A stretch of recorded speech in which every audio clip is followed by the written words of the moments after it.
Hello and welcome once again to the Sheffield and TINSLEY Canal next to Meadows here, and also next to the former TINSLEY South Station office building again.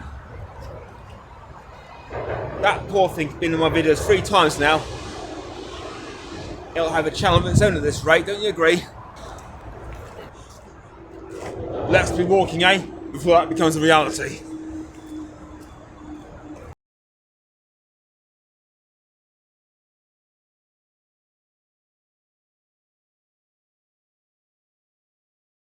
It's Tuesday now, 3 days after we last met, and the sun has managed to get its hat on just for us to film, although the clouds still try to argue with it. However, as we make our way beneath the biggest eyesore for canal lovers along this route, i.e. the M1 TINSLEY Viaduct, for about 20 metres in front of us, the sun was slightly less than relevant.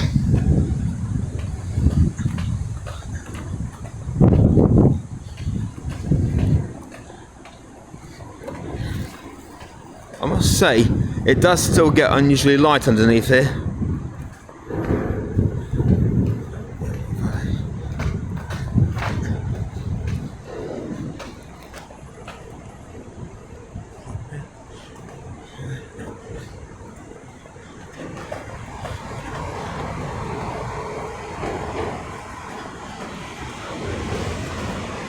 Our second bridge ahead already, and barely more attractive than the last. A pipe bridge. Let's make up for that and look over on our right.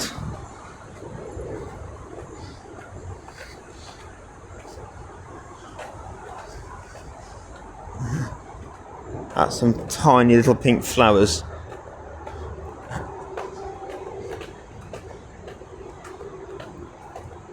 And some fern,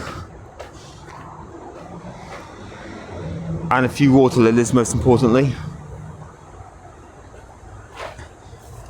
In fact, we'll look to our right constantly until we come up to our next lock.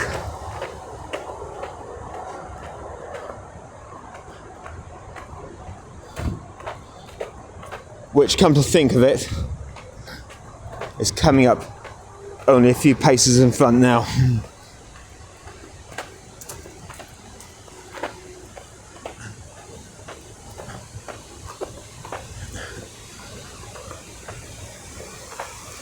But we do pass over this lovely little waterfall. Might not be a man-made one, or workman-made one at one point. Lovely, got some flowers in the middle there.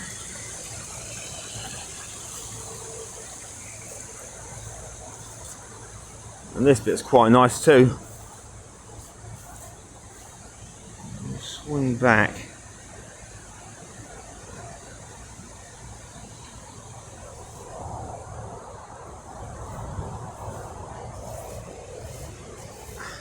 And come once more across, and it's lock time.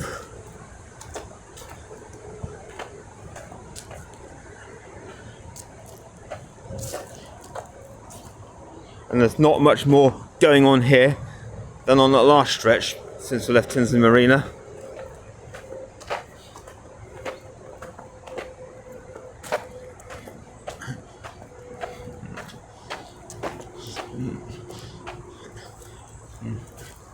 In case you wonder, or can't read the sign from here,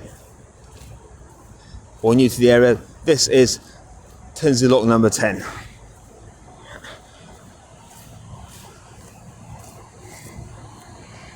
Time to take a quick view from on board while we're passing. As from here,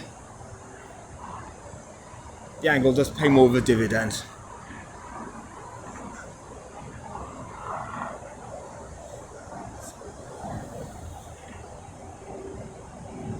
Despite the racket of the lorries passing overhead. We do get away with the walk on the other side. Probably because I won't get away as much without a walk on the other side. If if your lovely viewers at home have something to do with it.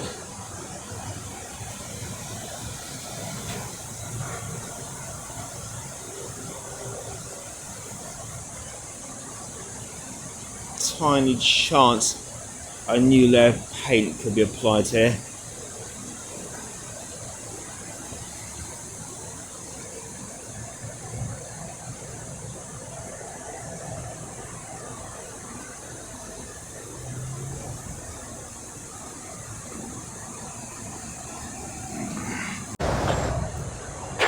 Back up on top and to its next door neighbour just along at Tinsley Lock number 11. As we come up on number 11, we've got this very interesting partition of concrete, brick and bits of iron right along the length. Don't know if there's a loading shed or area or a wharf of some sort here. Got remnants of girder there. You know, I think I passed this morning attempting to humiliate Dave all over YouTube by correcting him on some of the things he gets wrong. Now, Tinsley to Rotherham. There we go. Contents.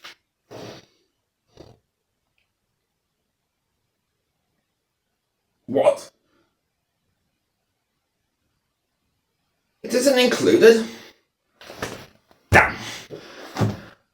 Looks like it might have to be the train set again. The penultimate of the Tinsley set, travelling towards Rotherham.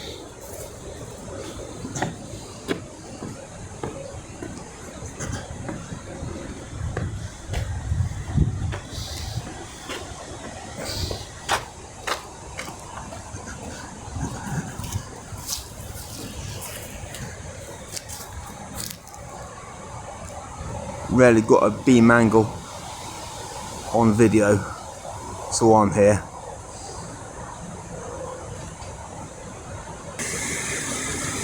Quick look at the winding gear here. There's a manufacturer's plate by the looks of it on there. Meanwhile, that bit looks like it's got jaws on it. Help! I've been hit by a canal lock gate at someone.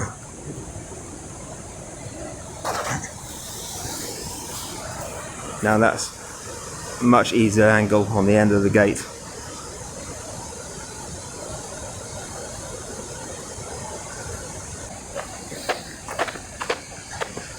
We have this lovely little stretch of brick wall as we walk down on number 12.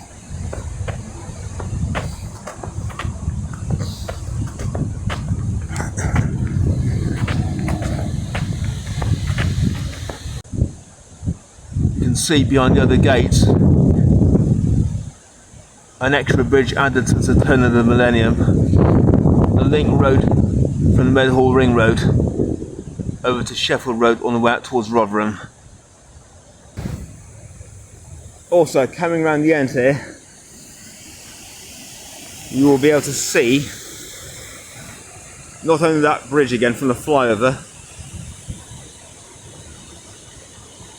but where the River Don converges, and in fact where, coming this way, the canal diverged along its 1819 built route right into Sheffield.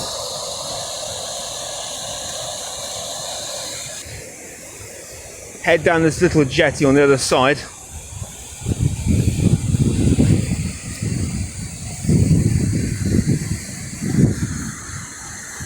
And you can see the mouth of the Don in much more magnificence.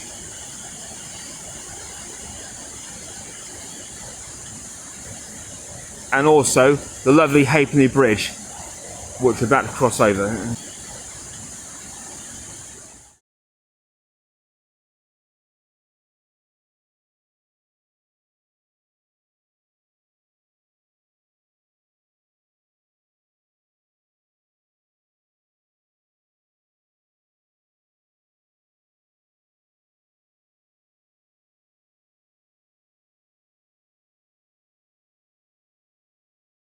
Leaving Tinsley behind at last, we curve up away and cross the end of the Don via the lovely Halfpenny Bridge, which you just saw dominating most of that last picture.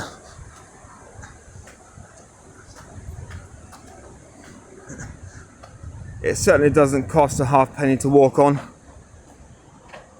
and what certainly does come for free is this delicious view of Sheffield's biggest river.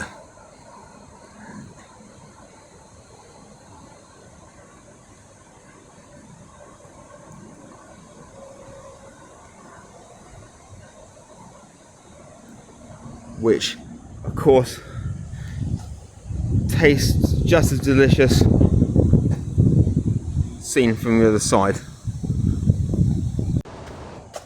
Meanwhile, we're now back alongside where the canal and the Don still became one, and still are one.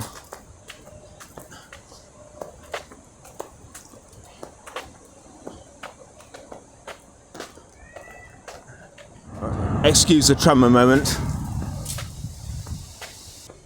Well, we've got a pipe.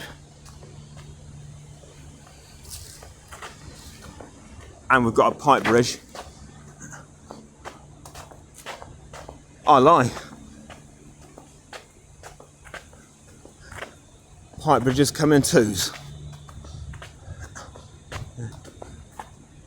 Hitherto unexplained little concrete platform there.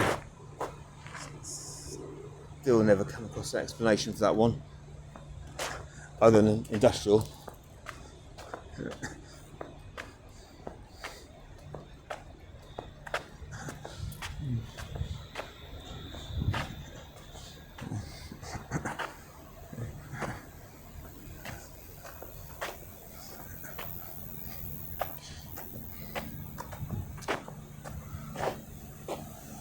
See, it's a busy site over there, evidently.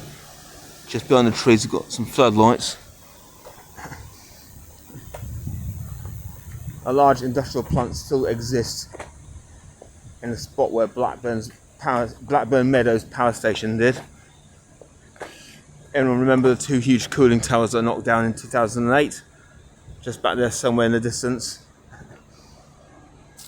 The original power station that accompanied them no longer stands, or this large black and orange monstrosity does in its place. Still producing things of industrial practicality in this modern age.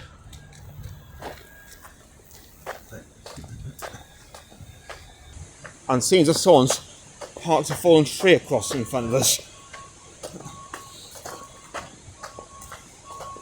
Oh, someone.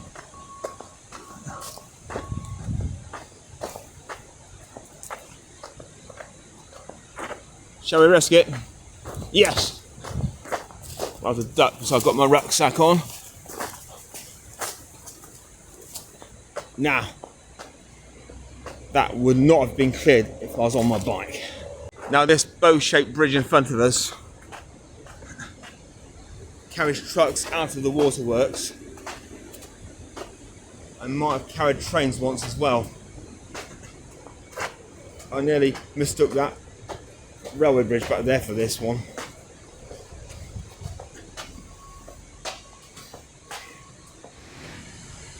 Nothing like standing underneath one of these things as the truck rumbles over.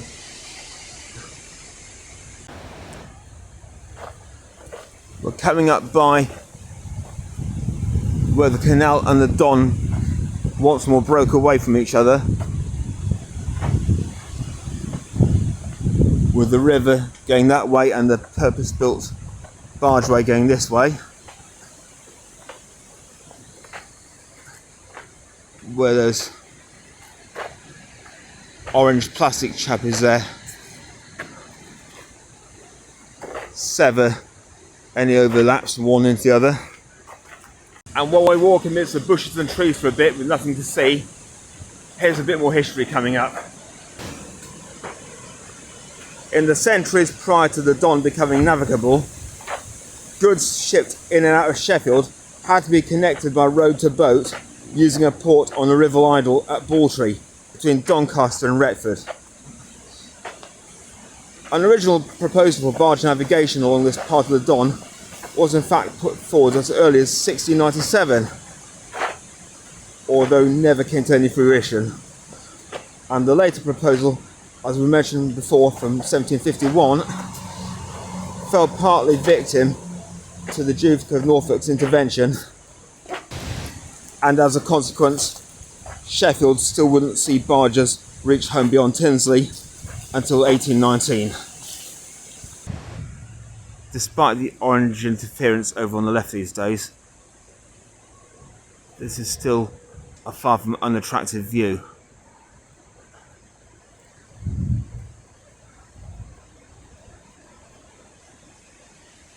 With everything around you telling a tale about what is crucially more than just a load of water with the occasional boat floating along. We may well float along round the corner to find the first of the locks built on the original 1750s section from Rotherham to Tinsley, although we're going from Tinsley to Rotherham. I've always got to do things from the wrong direction to everyone else, haven't I? Entering Jordan's Lock. Notice it's got a name, not a number this time. With also what I believe to be an original lock right alongside here, which is coming out of this redundant bridge. So obviously the canal once running along here. There's a possible snag to the story of the canal's construction that I'll come up with later on, so stay tuned. Turning back to the lock again,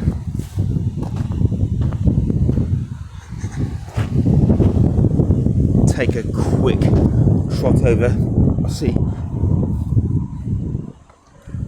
the obvious indication in change of canal section here, and time of building comes from the gate arm design. These balance beams, like I just, or possibly mumbled rather than said, have a rounded end on instead of a square one. Got one of these nice little platforms here again, and like that, here I am down on it. Don't know if it's worth waiting around for a barge for too long though. So we'll just enjoy a long several second stare at a lock gate instead.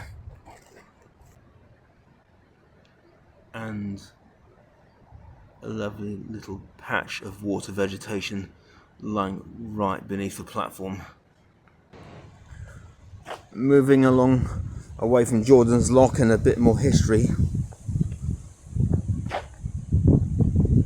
What's happened was that the first move to form that much needed connection with the city of Sheffield eventually came in July 1792 in the form of a meeting that was held at the Cutler's Hall in Sheffield, in which attendees proffered a joint amount of over £8,400 in that era's money to the River Don Company.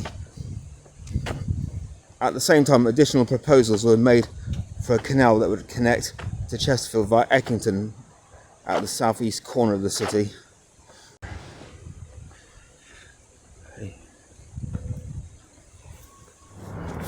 An eventual report returned by engineering giant Benjamin Outram, however, resulted in a potential construction palaver, and costings involved alike putting a pay to that project.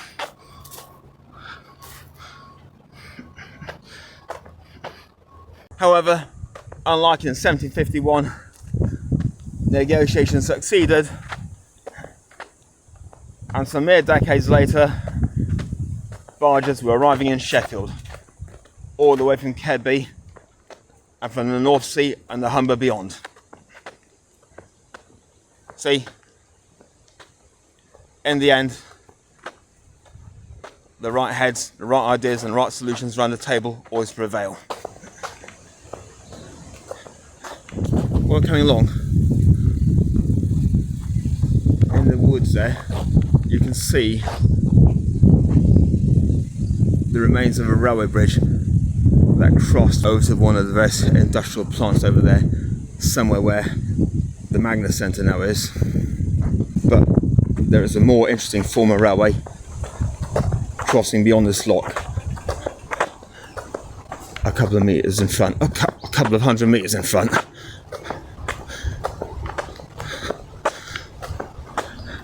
Sorry, I can't make the lock appear that closer.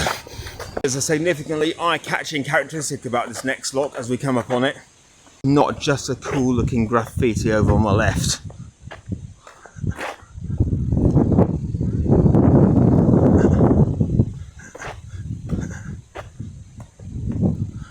Looks distinctively like Gene Simmons from Kiss there. Again, not only come up on it, but come round it to see what we want to see.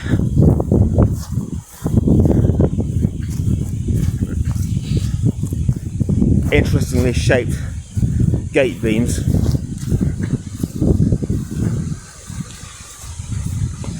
Designed so due to their proximity to the passing bridge behind.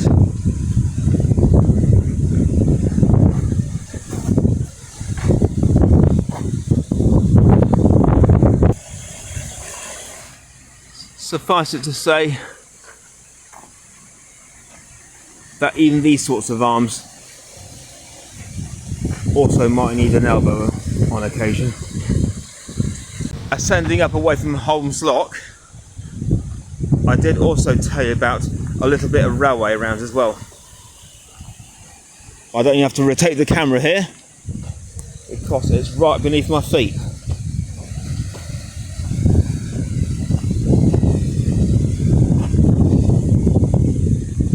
In the distance, you can see the panel of brick wall in front of the factory there. That's where the track ended up. But that part, behind where cyclists are just passing now, has since been eroded over, so we can't follow the track the full way any longer.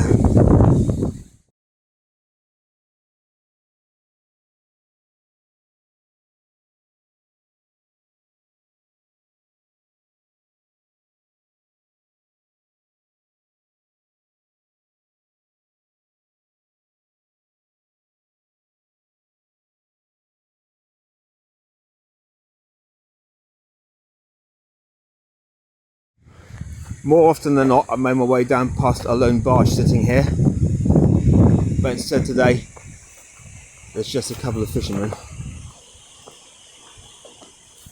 Just see one of them as we turn around. Hope he doesn't think I was a fishing rod licence man. Making my way along towards Rotherham again, and although the industry of yesteryear has all but disappeared from the map, industry itself hasn't.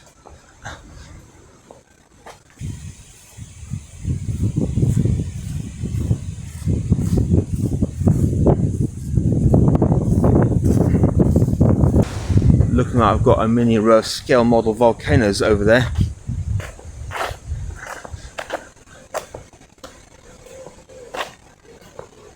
All of multiple different substances, you can see.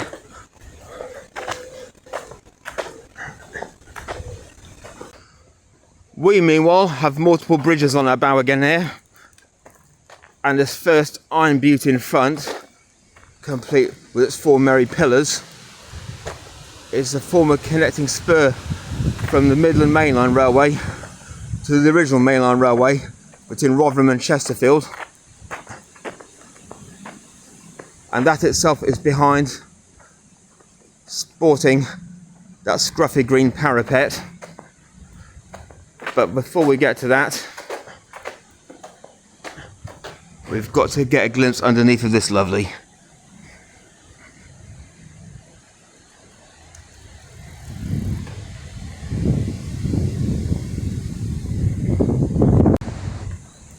And so we go on underneath the Midlands' original Sheffield avoiding main line, affectionately known by buffs to this day as the Old Road. Ran from York to Derby. At the time, a direct connection with Sheffield was less important, as Sheffield Victoria operated with its own more than practical connections until Beeching decided otherwise. Back to the boats now, just in time, thank God, before I wax lyrical about the wrong subject all over again.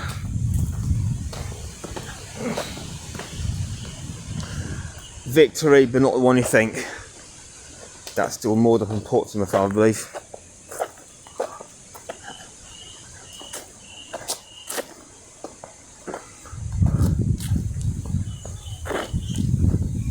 This lovely set of moorings and small marina have been here for many a decade, and many a delicious colour of boat. Some people have made it their home, obviously, from the little gardens. Oh, rotary washing line. So it shows how retro some of these barge people like to live these days.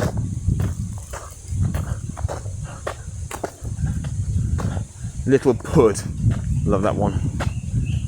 About time I'll sit down and have a little pud as well, I think. Walking all afternoon.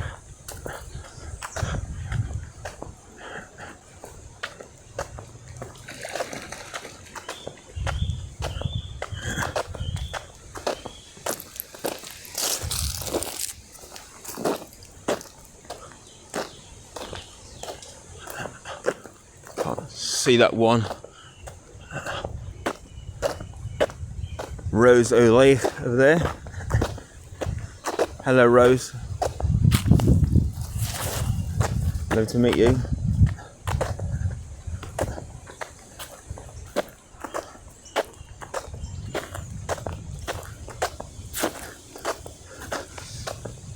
And as we come in towards Ickles Lock, you might find this awkward, but we can't actually get onto that one because it's on private property.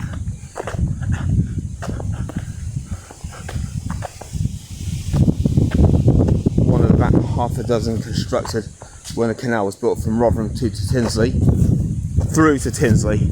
Oh. I've just gone past a barge with an Irish woman's name, and my accent nearly turned Irish.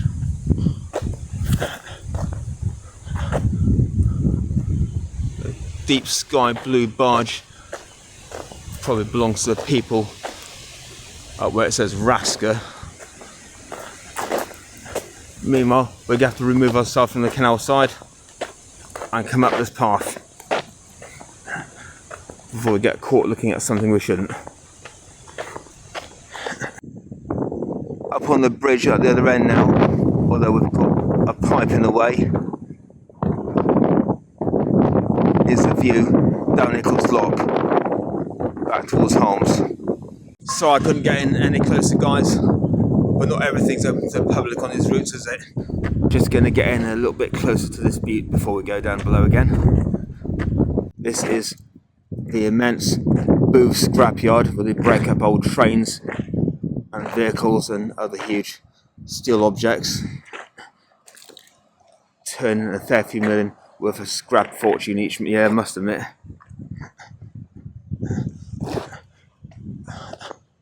And as we head down here, part of a flood defences package that's been going on since about 2021.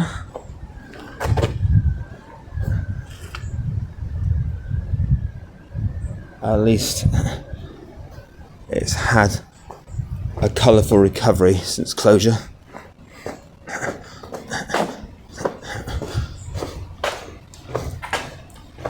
As we come beneath the old Great Central and what is also now the tram train route.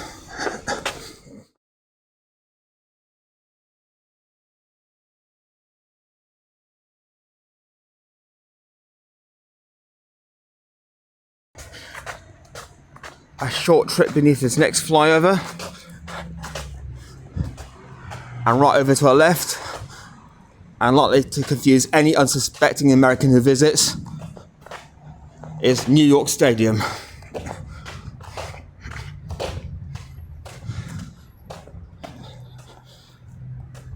Home to Rotherham United Football Club, and named after this particular suburb of the town. Just to make it fair, in case you didn't already know, Sheffield have a suburb called Philadelphia as well. And to top that off, Barnes has got a California. How crazy can it get? At some stage in history, it appears South Yorkshire might have become Americanised. Even this young guy's scratching his head there. While we have an attractive little bit of a tunnel.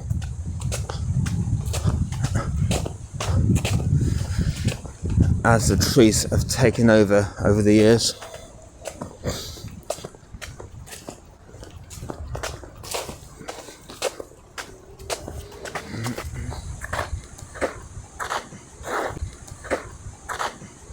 Escaping New York again, and we get to where the canal and the Don connected or diverged, depending on your perspective.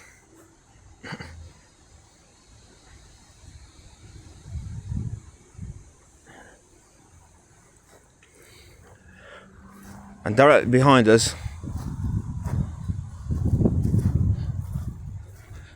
this delectable little memorial garden.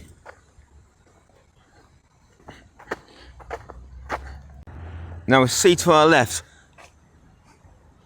these old works buildings that have been set aside for demolition for some considerable years now, but still it seems to have only got so far as this chunk off the end. I like the yellow reinforcement ironwork though, or is that just rust? Sorry if it looks to be getting a bit dark here, the sun's gone inside the clouds again.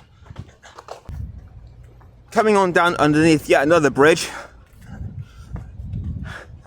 and curving away from the River Don yet again.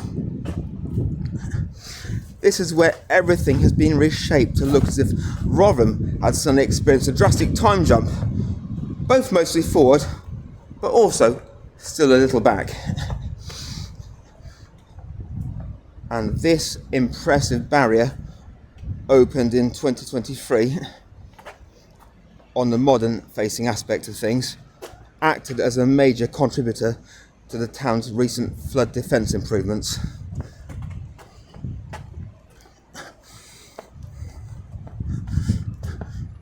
Isn't she magnificent?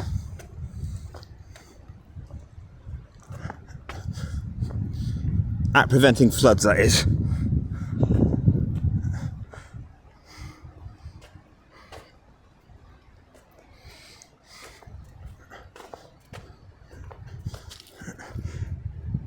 For a bit going back in time, we still have a lovely view of the Minster Tower over there. And as we take our gaze from backward to forward to look at Rotherham Lock, I'll let you in on the other snag. That being, as I sit on this lovely lock and look at you, that this is not the position it was built in back in the 1700s. In fact, it is just 75 metres through there on the location of what is now Rotherham Central Station. Boats were therefore forced to divert back to the Don until a newer realigned segment of canalway was built at the end of the 19th century. Today in the 2020s, Rotherham's scenery has very much changed, with Forge Island owning a name making a salute to the sacred heritage that once ruled industry and transportation.